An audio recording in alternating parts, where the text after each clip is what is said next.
Kepa Arrizabalaga might have moved to Real Madrid, but it doesn't stop him from talking about Chelsea. And I'm going to use a quote. He called the club broken. Let's get into it, because there is a lot to talk about, and sometimes it's the harsh truth that hurts. That's why it rattles us. Jadon Sancho could be leaving Manchester United. Chelsea apparently looked at him. They not only looked at him, they seriously considered bringing him in, but the attitude was the problem and they went with Cole Palmer. You're going to get my perspective on that, because I think this is nasty, nasty, nasty work from the media. And finally, we understand what happened with Ian Matson. Why was the bid of 31 million accepted? Why were the add-ons accepted? Why were Chelsea trying to ask him to leave the club? He insisted he was going to stay. He insisted he was going to fight for his place. And that is very interesting to see. But we've got the exclusive scoop in the sense of we get to talk about it, the news, break it down, give me your opinion, I'll give you my opinion. Let's get in. Welcome to the Kavkas View, bratuchi. Bratuchi means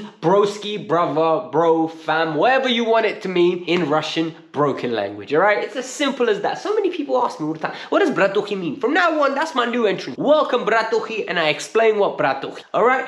But, guys, I'm not lying to you lot. I am under the weather as hell. Some of you can see I'm struggling to keep my eyes open. But I didn't record a video yesterday. I am going to record one today because you lot deserve content and I enjoy doing this. So even when I'm sick, I'm still working for you lot. So what can you do for me? Number one, hit that like button. Number two, subscribe to the channel. I want 1,000 likes on this video because it pushes a long way. And I need subscriptions, all right? We need to get to that 100K ASAP. So if you're new, hit it because you made it this far. You're evidently enjoying the content. And if you have been here for a while, share the content. Literally put it in your group chats, put it on Twitter, clip it, find the best parts you find funny, find the best parts that you find entertaining, best parts that you find interesting.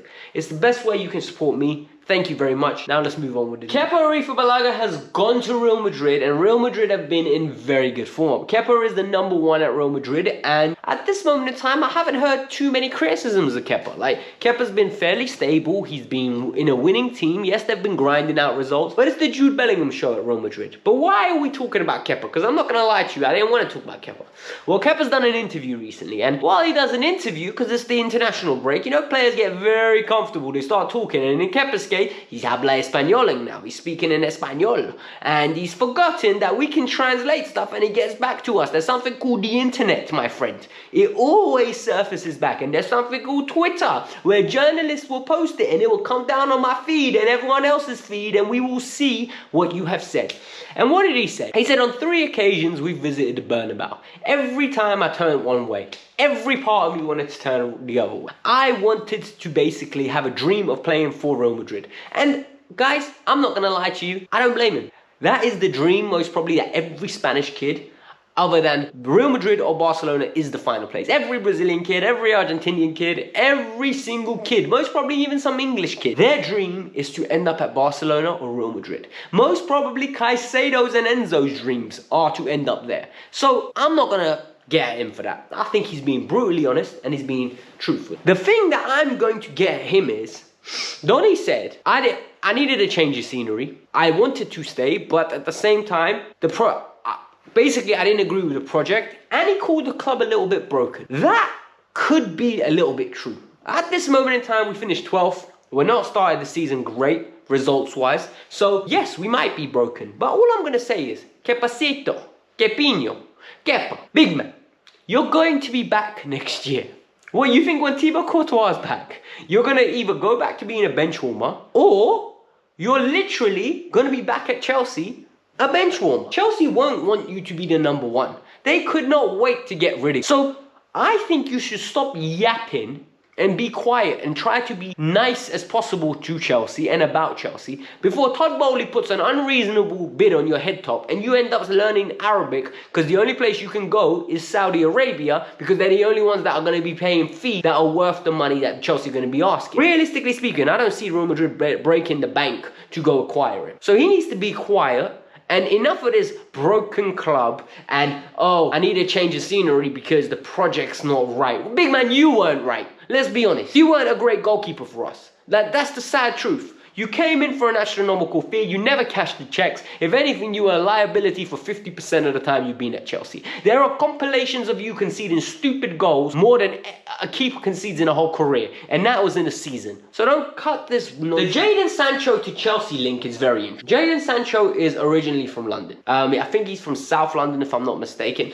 Jadon Sancho is a player that is uber talented. Like, realistically speaking, he might be one of the most talented players at Manchester United from a technical standpoint. Physically, no, he's not. Like, he's not explosive. In my opinion, he's agility-wise not the most gifted athlete. But he's intelligent, he's good with his feet, he's techie. And people will call him a eye test baller. Like, literally, oh, look at him, he's an eye test baller. But that's not true. Because at Dortmund, he was a GNA baller. He had goals and assists on a consistent basis. And it got to the point where Neymar even said, I could see this kid win 2 Ballon d'Ors in his lifetime. So what's gone wrong and why are Chelsea all of a sudden linked with it? Well, there was a whole scandal where Ten Hag basically threw him under the bus and said, look, the guy's not in the squad because he hasn't been training well. And then Sancho retaliated. And this is all I'm going to say.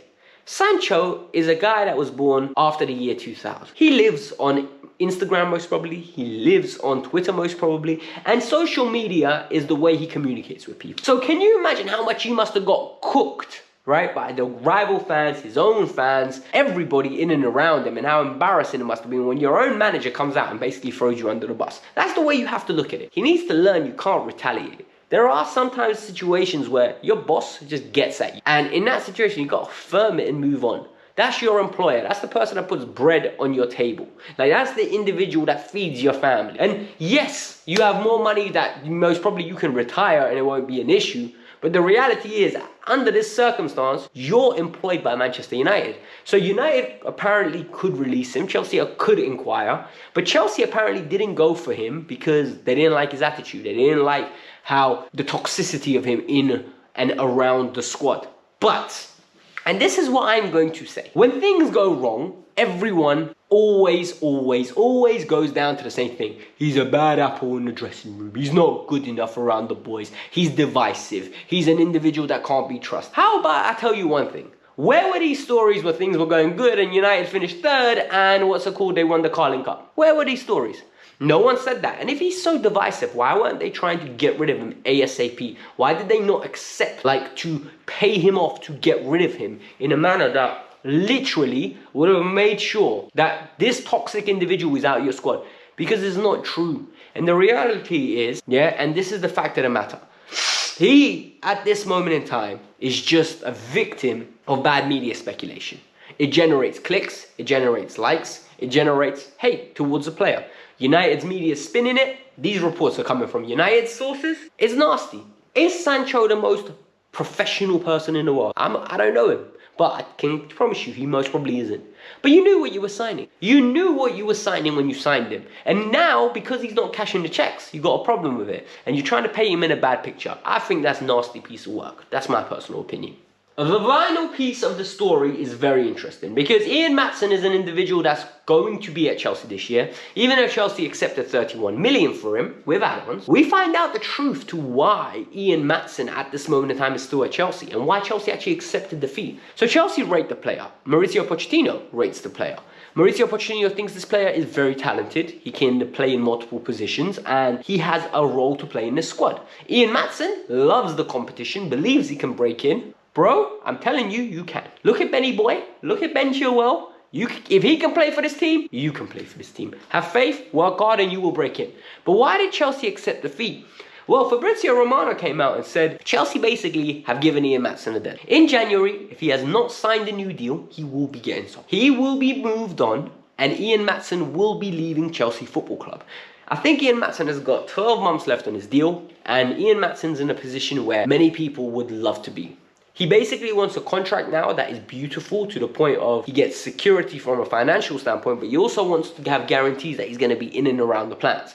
He's willing to fight, but he also wants guarantees that he will get a chance. And this is something that I think more players should do. He's in total control now. Before, it was Chelsea. Now it's him. He has went on loan, made a name for himself, came back, got into Pochettino's plans. They've accepted a fee and he said, no, I'm not going. I'm staying. Hopefully, he breaks into this team. He shows everyone his worth and we ball out against Bournemouth. Because that's the key. That's the way we got to do it, and we just got to win, all right? And I think it's so interesting to see how this is going to end up in the long run, because I think there are integral pieces, right, to this team that can't be sold on. He's not one of them, but I think he can become one. So guys, these are my thoughts on the international break at this moment in time. Chelsea news is far and far hard to come by, so I don't know if there will be a video tomorrow, but hit the like button, subscribe to the channel, keep your eyes peeled on the channel. The only way you will know if there's a channel video posted is by subscribing and hitting the bell notification button, all right? So make sure you do that. Let me know your thoughts. Peace out. I'm out. Have a lovely day.